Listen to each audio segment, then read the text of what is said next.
بسم اللہ الرحمن الرحیم. بس ایاک نعبد و ایاک نستعین. سب سے پہلے میں سب کا شکریہ ادا کرنا چاہتا ہوں جنہوں نے آج یہ ہمارا جو 3 سال جو ہم آج 3 سال کی اپنی پرفارمنس لوگوں کے سامنے رکھ رہے ہیں. میں فواد چودھری آپ کا، سیف اللہ نیازی آپ کا، اور فاروق حبیب سب کا، یوتھ ونگ سب کا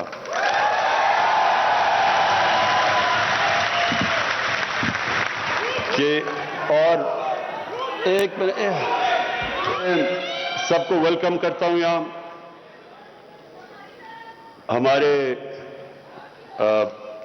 ہمارے منسٹرز، صوبائی اور فیڈرل منسٹرز، اور ابھی جو الیکٹ ہوئے ہیں آزاد کشمیر کے پریزیڈنٹ، وہ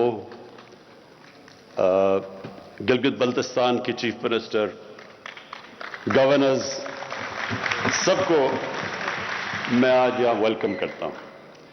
اچھا جی، اب میری یہاں ٹیم بیٹھی ہوئی ہے. میں ابھی فیصل جاوید کو دیکھ رہا تھا کہ یہ اتنا وہ دھرنا مس کرتا ہے کہ وہ جب مائک مل جائے وہ چھوڑتا ہی نہیں. اب مائک اس کو یاد آ جاتا ہے وہ. اور عمران اسماعیل، اور پھر عطا اللہ خیل، عیسیٰ خیل بھی، کہ ہم نے ساری کیمپین کی، جو کیمپین ہماری تھی وہ ساری مجھے یاد ہے عیسیٰ عطا اللہ کے ترانے کے اوپر.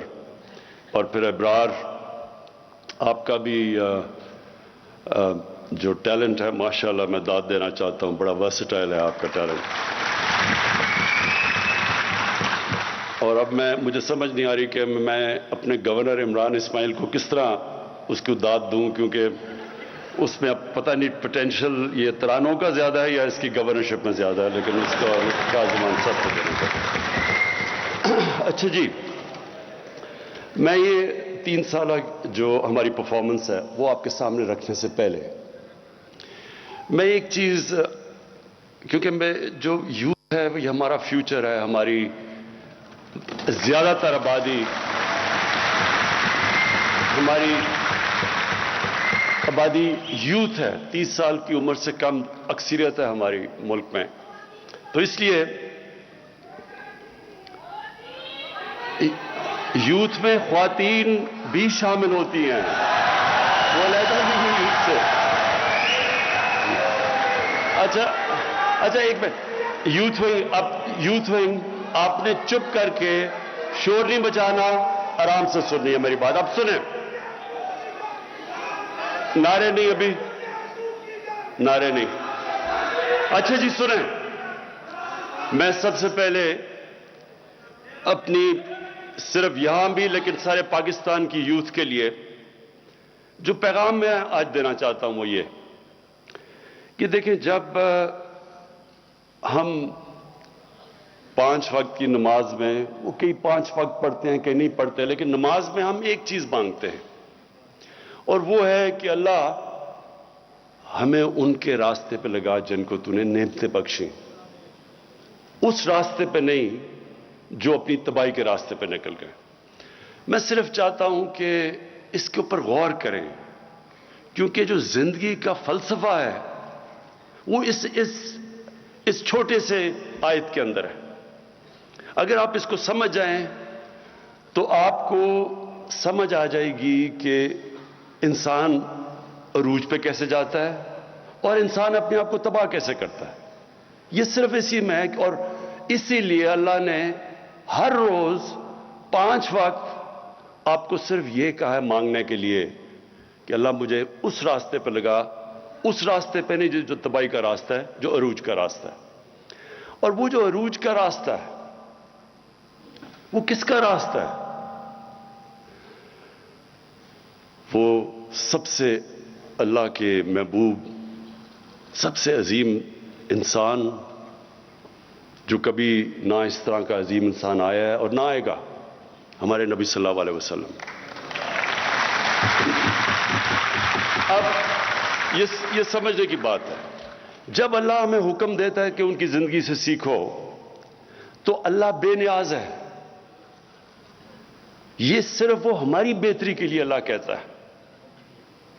اگر ہم نے ایک عظیم انسان بننا ہے تو اللہ نے راستہ بتا دیا. اور اسی لیے یہ ضروری ہے کہ ہماری یوتھ کو، ہمارے بچوں کو، خاص طور پر آج کل کے زمانے میں بہت ضروری ہے اس چیز کا سمجھنا کہ ہم جب ان کے راستے پہ چلتے ہیں تو ہم اپنی عظمت کے راستے پہ جاتے ہیں. اور جب ابھی یہ ساری جو سٹرگل کی ویڈیوز دکھائی گئی ہیں کہ ہماری، اور واقعی بڑی لمبی سٹرگل ہے، 25 سال اور 22 سال پہلے اقتدار کے باہر، تو یہ میری انسپریشن کیا تھی سٹرگل کی؟ ایسے ایسے وقت تھے جب کہ 5-6 لوگ رہ گئے تھے جو ایکٹیو پارٹی میں رہ گئے تھے. ایک وقت ایسا تھا کہ پارٹی سکڑ کے 5-6 لوگوں کی رہ گئی تھی، باقی گھروں میں بیٹھ گئے تھے. اور اونچ نیچ آتی ہے، ہر تنظیم میں، انسان کی زندگی میں اونچ نیچ آتی ہے. اور وہ جو برا وقت تھا، اور جب لوگ مذاق اڑاتے تھے، مجھے کئی لوگوں نے کہا کہ جی ہمیں شرم آتی ہے، ہم جب گھر جاتے ہیں ہمارا مذاق اڑتا ہے کہ آپ تحریک انصاف میں ہیں. کئی میرے لوگ، میرے اپنے، بلکہ یہاں بھی 1-2 بیٹھے ہوں گے جن کو یاد ہوگا کہ وہ جب گھر جاتے تھے تو ان کی بیوی کیا کہتی تھی جب وہ کہتے تھے میں تحریک انصاف میں ہوں. تو یہ میری انسپریشن، سوچے نا، میں ایک انسان جس کو اللہ سب کچھ دے چکا تھا، بڑا نام تھا، کوئی کسی چیز کی کمی نہیں تھی، تو سوچے کہ مجھے یہ بار بار یہ سننا پڑتا تھا، مذاق اڑاتے تھے لوگ. کئی لوگ ویسے ہی کرکٹ کے دنوں میں میرے خلاف ہوئے تھے کیونکہ وہ جیلسی ہوتی ہے نا، جو کامیاب انسان ہوتا ہے اسے لوگ جیلس ہوتے ہیں. تو وہ ان کو موقع مل گیا کہ اچھا جی اب تو یہ نیچے آیا تو اس کو برا بھلا کہو. دیکھیں، میں نے صرف ایک چیز میں دیکھتا تھا کہ ہمارے نبی صلی اللہ علیہ وسلم، انہوں نے بھی بڑا مشکل وقت گزارا. اللہ کے حبیب تھے، انسان جس کو سب سے زیادہ اللہ پسند کرتے تھے. تو اگر اللہ ان کو 13 سال ان کی زندگی اگر آپ سٹڈی کریں تو کتنے مشکل وقت سے وہ گزرے تھے. کوئی ضرورت نہیں تھی ان کو، کامیاب تھے، وہ خوش تھے، کامیاب بزنس مین تھے، تاجر تھے، کوئی ان کو ضرورت نہیں تھی. سارے عزت کرتے تھے، صادق اور امین تھے، فیصلے کرانے کے لیے سارے ان کے پاس جاتے تھے. تو ایک دم جب وہ رائے حق پہ آئے تو لوگوں نے مذاق اڑایا ان کا، کیا کیا نہیں کیا ان سے، اور وہ کتنی تکلیف سے گزرے. تو میں ہمیشہ ان کی زندگی سے سیکھتا تھا کیونکہ ہمیں قرآن میں حکم تھا.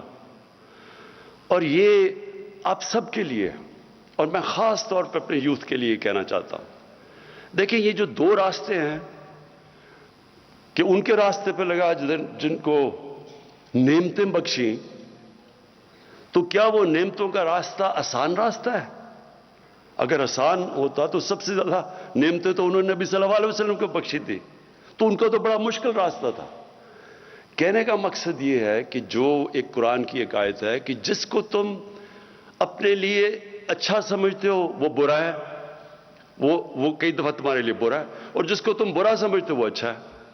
مطلب یہ کہ کبھی بھی برے وقت سے ڈرنا نہیں چاہیے. جب میں پہلی دفعہ جب پرائم منسٹر بنا تو میں نے پہلی بات کی کہ یہ مشکل وقت ہے لیکن گھبرانا نہیں ہے، کیونکہ مشکل وقت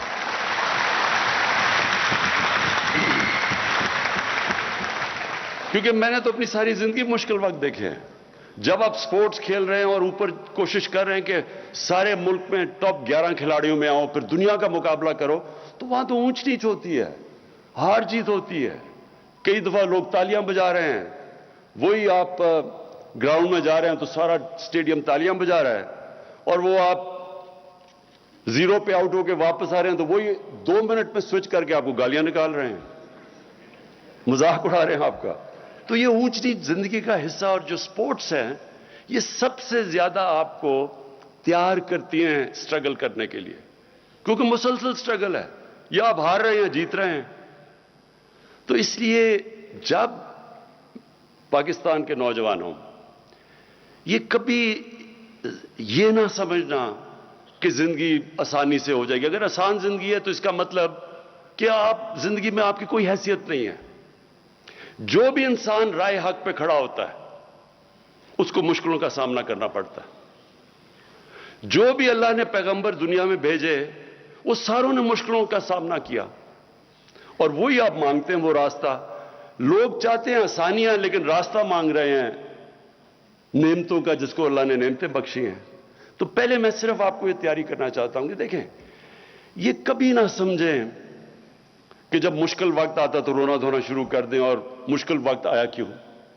وہ تو اللہ کا ایک نظام ہے, اونچ نہیں. اور جب مشکل وقت آتا ہے, اگر آپ مشکل وقت کو صحیح طرح سمجھ لیں اور اینالائز کر لیں تو وہی آپ کا عروج کا راستہ بن جاتا ہے. جب ایک کھلاڑی, میں جب کرکٹ کھیلتا تھا میرے سے زیادہ ٹیلنٹڈ کھلاڑی تھے, لیکن میں ان سے آگے کیوں نکل گیا؟ کیونکہ جب میرا مشکل وقت آتا تھا, میں فیل ہوتا تھا, تو میں اس کا پورا تجزیہ کرتا تھا. رات کو سوتا نہیں تھا جب تک میں نے یہ نہ سمجھ لیا ہو اپنی ذہن میں کہ کیا میں نے غلطیاں کی. غلطیاں جب میں ٹھیک کرتا تھا تو میں پہلے سے بہتر ہو جاتا تھا. اور یہی ہے ایک ہی طریقہ اوپر جانے کا. کوئی بھی دنیا میں کسی نے آج تک بڑا کام نہیں کیا جو فیل نہیں ہوا. یہ کوئی ناممکن ہے کہ کوئی اٹھ کے ایک دم سیدھا ایک پرچی پکڑ کے اور لیڈر بن جائے. ایسے نہیں ہو سکتا. آپ کو جب تک ایک مشکل سٹرگل سے آپ نہیں گزرتے, کسی چیز میں آپ بڑا کام نہیں کر سکتے. کوئی بھی لیڈر آج تک شارٹ کٹ لے کے نہیں بنا. قائد اعظم کی سٹرگل دیکھیں. میں تو ایک لیڈر مانتا ہوں پاکستان کا, قائد اعظم, اور ان کی کبھی سٹرگل دیکھیں کتنی تھی. جس طرح انہوں نے سٹرگل کیا ہے, اور آخر میں جو بیماری کے اندر انہوں نے سٹرگل کیا ہے, اس لیے آج, اور اپنی ذات کے لیے نہیں کیا, ایک بڑے مقصد کے لیے کیا. تو آج تک اور جب تک پاکستان رہے گا لوگ قائد اعظم کو دعائیں دیں گے. تو اس لیے کوئی بھی آج دنیا میں لیڈر اٹھا دیں, وہ ایک سٹرگل کر کے اوپر آتا ہے. اور سٹرگل ہوتی ایسے ہے کہ جب آپ نیچے آتے ہیں آپ ہاتھ نہیں کھڑے کر دیتے, آپ دیکھتے ہیں کہ میں کیا غلطیاں کر رہا ہوں, پھر ان کے اوپر محنت کرتے ہیں, وہ غلطیاں دور کرتے ہیں, اور پھر پہلے سے زیادہ آپ اوپر چلے جاتے ہیں. تو اس لیے یہ جو 3 سال تھے ہمارے, بڑے مشکل سال گزرے ہیں. مشکل سال اس لیے گزرے کہ پہلے تو ملک کو بینکرپٹ کر کے چلے گئے. ملک میں جو ہمارے پاس پیسہ تھا, جو ہمارے ریزروز تھے, جو ہماری لائبلٹیز تھیں, جو ہم نے باہر لوگوں کو قرضے لیے ہوئے تھے, پیسے دینے تھے, ہمارے پاس پیسے ہی نہیں تھے ان کو قسطیں واپس کرنے کی. ہم نے ڈیفالٹ کرنا نہیں تھا, ہم ڈیفالٹ کر رہے تھے پیمنٹس کے اوپر, کیونکہ ہمارے پاس فورن ایکسچینج ہی نہیں تھا. ہماری جتنا ہم نے باہر پیسے دینے تھے, ہمارے پاس اتنے ریزروز ہی نہیں تھے. تو تب ہم نے حکومت سنبھالی تھی. پاکستان کی تاریخ کا جو سب سے بڑا جس کو خسارہ کہتے ہیں, ڈیفیسٹ کرنٹ اکاؤنٹ کا, کہ ہمارے ملک میں کبھی اتنا بڑا, تقریباً $20 ارب کا ڈیفیسٹ تھا. اتنا بڑا, یعنی کبھی اتنا بڑا ڈیفیسٹ نہیں آیا. اس کی وجہ سے ہمیں اگر یہ نہ مدد کرتے ہماری سعودی عربیہ, UAE اور چائنا, اس وقت ہماری یہ نہ مدد کرتے, تو یہ جو مہنگائی اور جو مشکل وقت گزری ہماری قوم, وہ کچھ بھی نہیں ہے جو ہم نے گرنا تھا کہ جس طرح روپے نے نیچے جانا تھا. کیونکہ اگر ہمیں پیسے نہ یہ باہر دیتے اس وقت مشکل وقت میں, تو روپے نے گر جانا تھا اور نیچے. جب جتنا بھی روپیہ گرا, اس سے بھی آپ سب کے سامنے ہے جو مہنگائی آئی پاکستان میں, کیونکہ جتنی چیزیں باہر سے آنی تھی, تیل, بجلی, اس کی وجہ سے افیکٹ, ساری چیزیں مہنگی ہو گئی. تو اس وقت ہمیں جو سامنا کرنا پڑا, ایک نئی ٹیم تھی, یا تو ہمیں تجربہ ہوتا, ہماری ٹیم بھی نئی تھی, اور اس کے بعد پھر ایک ایشو نہیں آیا. پہلے تو کرائسس آیا, اس کے مشکل